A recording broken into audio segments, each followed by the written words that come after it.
আমি নিজ চোখে একটা মৃত্যু দেখেছি। আপনাদেরকে বলবো, 2017 সালে আমি যখন মাদ্রাসায় পড়ি ঢাকাতে, ওই সময় যে মাদ্রাসায় পড়ি ওই মাদ্রাসার পাশেই আমাদের বাসা ছিল ঢাকা শহরে, রামপুরা আফতাবনগর। তা রাত প্রতিদিন 3 বেলা খাবার বাসায় খেতাম, মাদ্রাসায় লেখাপড়া করতাম। একদিন রাত্রে খাবার খাওয়ার জন্য বাসায় আসছি। আসার পর যখন সেই দিনটা ছিল হলো সেপ্টেম্বর মাসের 17 তারিখ, আমার বাবা প্রতি মাসের 10 তারিখের মধ্যেই মাদ্রাসায় বেতন দিয়ে দিত, কিন্তু 17 তারিখ হয়ে গেছে, গাইবান্ধার থেকে আমার দেশের বাড়ি যাইতে একটু দেরি হয়েছে জন্য বেতন দেওয়া হয় না। আমার আব্বা আমাকে বলছে, বাবা মাদ্রাসার বেতন তো এখনো দেওয়া হলো না, একটু নিয়ে যাও। আমি বললাম রাত্রি 10:30 বাজে, সব হুজুররা তো ঘুমাইছে, নিয়ে যা, কাকে দেব, সকালবেলা নিয়ে যাই। আমার আব্বু নিজে রাত্রি 10:30টার সময় আমাকে নিচে নামাইলেন, 4 তলা বাসায় ছিলাম, নিচে নামাইলেন, মাদ্রাসায় রেখে আসলেন। মাদ্রাসায় গিয়ে ঘুমিয়ে গেলাম। হঠাৎ করে দেখি হুজুররা আমাকে ডাক দিচ্ছে অনেক রাত। তো হুজুররা যখন ডাক দিচ্ছে আমি মনে করেছি মাদ্রাসার ছাত্ররা তো 4টার সময় ঘুম থেকে ওঠে, হয়তো 4টা বেজে গেছে, কিন্তু উঠে দেখি ঘড়ির দিকে তাকিয়ে দেখি রাত্রি 12:30 বাজে। আর আমার বিছানার সামনে মাদ্রাসার সব হুজুররা দাঁড়িয়ে আছে। আমি হতবাক হয়ে গেলাম আর বললাম, হুজুর এত রাত্রে আমাকে ডাক দিলেন, কারণ কি? বাবা তুমি একটু বের হয়ে আসো। তা মাদ্রাসার ছাত্ররা কিন্তু নিজের বিছানা নিজে গোছায়, এটা আপনারা জানেন। আমি যখন মশারিতে হাত দিব, হুজুর বলছে মশারির হাত খোলার দরকার নেই, তুমি বের হয়ে আসো। আমি বের হয়ে আসলাম। মাদ্রাসার গেটের কাছে যখন গেলাম, আমি হুজুরকে প্রশ্ন করলাম, হুজুর রাত্রি 12:30 বাজে, এত রাত্রে আপনি আমাকে কেন ডাক দিলেন? আপনারা সব হুজুররা এসেছেন। হুজুর আমাকে বলছে, বাবা তোমার আব্বু একটু অসুস্থ। আমি চিন্তা করলাম, যে লোকটা 10:30টার সময় আমাকে মাদ্রাসায় রেখে গেল, এখন বাজে 12:30, ভালো মানুষ তো রেখে গেছে, সুস্থ মানুষ না হলে কি রেখে আসতে পারে? কেন জানি মনে হয়েছিল, আল্লাহ কসম করে বলছে আমার বাবা মনে হয় পৃথিবীতে আর বেঁচে নেই। একটু যখন ঘুরে বাসার সামনে গেলাম, 4 তলার উপর থেকে আমার জনম দুঃখিনী মা ডাক দিয়ে বলছে, বাবা রে 2 ঘন্টা আগেই তোমার বাবা তোমাকে মাদ্রাসায় রেখে আসছে, তুমি এসে আর তোমার বাবাকে দেখতে পারবে। আমি চলে গেলাম, যায় দেখি আমার বাবার নিথর দেহটা পড়ে আছে। আমি এমন একটি সন্তান, আমি পিতাহারা সন্তান, এই পৃথিবীতে আমার বাবা নেই। আপনারা দোয়া করবেন আল্লাহ যেন তার কবরটাকে জান্নাতুল ফেরদাউসের টুকরা বানিয়ে দেয়, আল্লাহুম্মা আমিন বলেন। সম্মানিত মুসলমান ভাইয়েরা, আমি একজন বাবাহারা সন্তান। আমি দেখতে চাই আপনাদের মাঝে কাদের বাবা নাই, হাত তুলে আমাকে একটু দেখান তো কাদের বাবা নাই। আহারে এতগুলো মানুষ হাত তুলেছে, বাবা নাই, হাতটা নামান। জনম দুঃখিনী মা, ওই মা কার কার নাই একটু হাত তুলে আমাকে দেখান তো, জনম দুঃখিনী মা কার কার নাই। আহারে জান্নাতের এই বাগানে আজকের এই আমি বলি কি প্রধান অতিথির আগমন, প্রধান অতিথির আগমন মাশাআল্লাহ এই মাহফিলের পক্ষ থেকে মাশাআল্লাহ আলহামদুলিল্লাহ। যে কথাটি বলতেছিলাম, আরেকবার হাত তোলেন তো যাদের বাবা নেই, হাত তোলেন। এই লোকগুলোর বাবা নাই, হাতটা নামান। জনম দুঃখিনী মা কার কার নাই একটু হাত তোলেন তো। এই লোকগুলোর মা নাই, আহারে হাতটা নামান। রব্বুল আলামিন জান্নাতের এই বাগানে আল্লাহ আপনার অনেকগুলো বান্দা হাত তুললো, বাবা নাই, জনম দুঃখিনী মা নাই। আল্লাহ আমি একজন মুসাফির হালতে আছে, আল্লাহ আমি দোয়া করে যাই, আল্লাহ আমি সহ যাদের বাবা নাই, যাদের মা নাই, আল্লাহ প্রত্যেকটা পিতা মাতার কবরকে আপনি জান্নাতুল ফেরদাউসের টুকরা বানিয়ে দিন। সকলে বলেন আল্লাহুম্মা আমিন।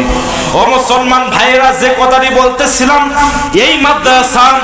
এই মাদ্রাসা থেকে পড়ে যখন সন্তানরা কোরআনের হাফেজ হলো, যখন এই কোরআনের হিফজ গ্রহণ করলো, এই কোরআনের হাফেজ হওয়ার পরে ও মুসলমান বন্ধু, মানুষ বলে হুজুররা ভাত পায় না, হুজুররা কাপড় পায় না, হুজুররা খাই দেয় ভালো পায় না, এইরকম কথা আছে না নাই? কিন্তু মনে রাখবেন, আপনার যাদের সন্তান এই মাদ্রাসায় দিয়েছেন, এই মাদ্রাসাকে যারা ভালোবাসেন, বলতে চাই আপনার সন্তানকে যদি এই মাদ্রাসায় দিয়ে থাকেন, যেই দিন আপনার চোখ দুটো বন্ধ হয়ে যাবে ওই দিন বুঝবেন। ও মুসলমান ভাইরা, আজকে রাত্রে যদি আপনার মৃত্যু হয়ে যায়, আপনার বাড়িতে যাওয়ার পর, আপনার মৃত্যু হওয়ার পর আপনার আরামের বিছানায় কিন্তু আপনাকে রাখা হবে না। আপনার স্ত্রী, আপনার সন্তান যাদের জন্য জীবন রক্ত পানি করেছেন, ওই সন্তান, ওই স্ত্রী আপনার দেহটা আপনার ঘর থেকে বের করে আঙ্গিনায় ফেলে রাখবে। কথা বলেন ঠিক কিনা? কাছে যাবে না। এই যে বাজার, পাশে বাজার, তুষ ভান্ডার বাজার, এই বাজার থেকে কম দামি সাদা কাপড় নিয়ে আপনার বাড়িতে চলে যাবে। যাওয়ার পর, ও বন্ধু, যাওয়ার পর আপনার শরীরের দামি কাপড়টা খুলে নিয়ে ওই সাদা কাপড় আপনাকে পরানোর পর মসজিদের ওই খাটটিতে করে যখন জানাজার ময়দানে নিয়ে যাবে, জানাজায় যাওয়ার পর আপনার লাশ যখন জানাজার মাঠে উপস্থিত হবে, ওই সময় আপনার খাটলি যারা ধরেছে দেখবেন সকলে আপনার আপনজন। কথা বলেন ঠিক কিনা? আমি মারা যাওয়ার পর, আপনি মারা যাওয়ার পর আপনার লাশ যারা উত্তোলন করেছে আপনার একটাও শত্রু নয়। ওই সময় রূহ ডাক দিয়ে বলবে, হারে যার জন্য জীবনে রক্ত পানি করেছি, ওই সন্তান, ওই বন্ধু, ওই ভাই, ওই আপনজনেরা, ওরাই আজকে আমার বড্ড শত্রু হয়ে গেছে। আমার সন্তান, আমার ভাই আজকে আমার লাশ উত্তোলন করার সময়, আজকে লাশ ধরার সময় আমার কোনো শত্রু আসে নাই। আমার সন্তান, আমার বন্ধু, আমার ভাইরা, এরাই আজকে আমার লাশটা নিয়ে গেল। জানাজার ময়দানে আপনার লাশ যখন পড়ে থাকবে, ওই সময় বন্ধু বুঝবেন পৃথিবীর জমিনে আপনার কেউ আপন নয়। কথা বলেন ঠিক কিনা? কেউ আপন আছে? কথা বলেন না কেন? কেউ আপন আছে? এই মাদ্রাসায় আমার মামা, এই মাদ্রাসায় আপনার যাদের সন্তান দিয়েছেন, যারা এই হাফেজে কোরআন হয়েছে, তাদের আপন আছে। সুবহানাল্লাহ বললেন না? এত আসতে বললেন কেন? আওয়াজ দিয়ে বলেন আল্লাহু আকবার। এখন বলবেন কি কি লাভ আছে, কি আপন আছে? এই মাদ্রাসায় আপনার সন্তানকে দিয়েছেন, কোরআনের তলবে ইলম যারা হয়েছে, আপনি যদি মারা যান, ওই সময় আপনার লাশটা যখন মাঠে পড়ে থাকবে, জানাজার জন্য মুসল্লিরা যখন কাতার সোজা করবে, ওই সময় কোন হুজুরকে আপনার ভাড়া করা লাগবে না। আপনার সন্তান আপনার লাশের সামনে গিয়ে জানাজার ইমামতি করবে। বলেন সুবহানাল্লাহ।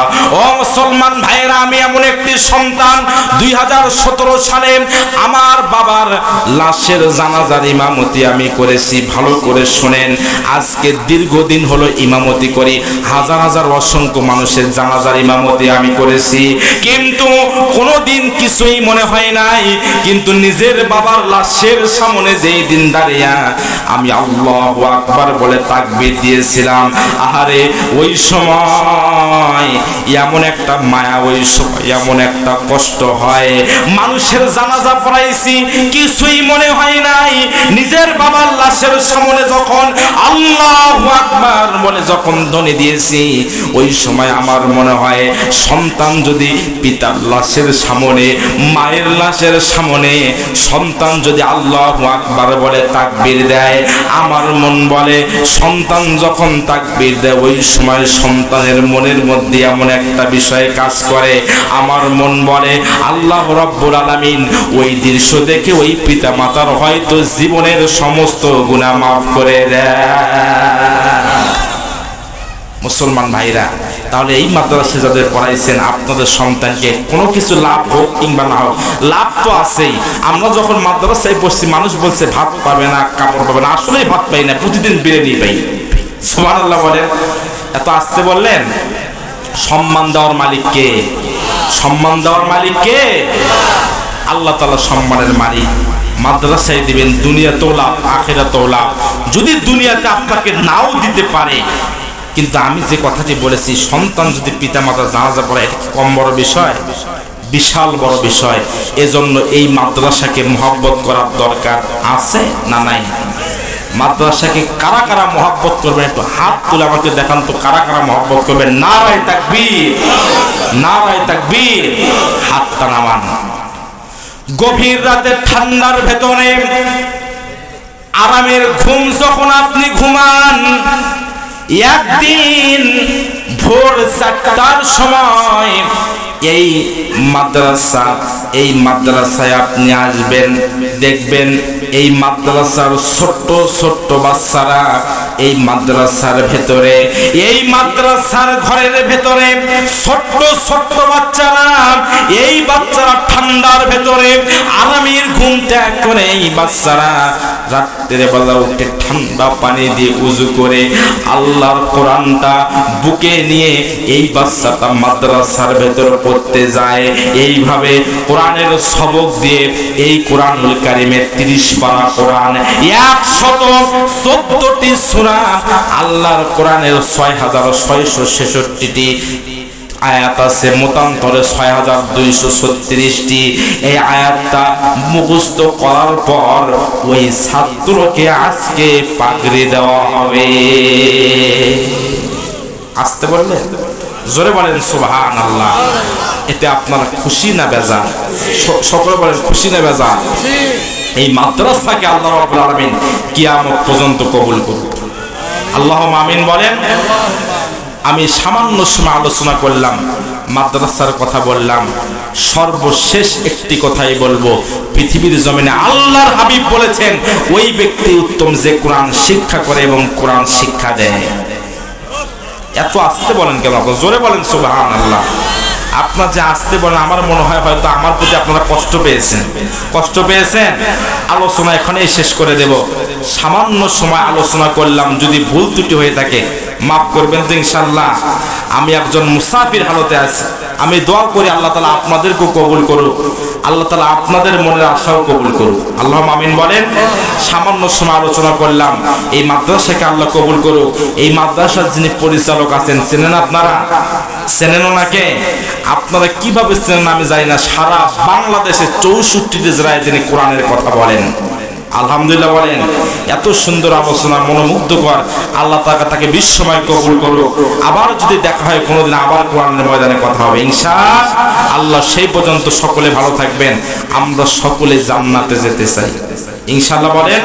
মা বোনদের বিষয়ে বলতে পারলাম না, অন্যদিন সময় হল। ওয়া আখিরু দাওয়ানা আলহামদুলিল্লাহি রাব্বিল আলামিন। আসসালামু আলাইকুম ওয়া রাহমাতুল্লাহি ওয়া বারাকাতুহু।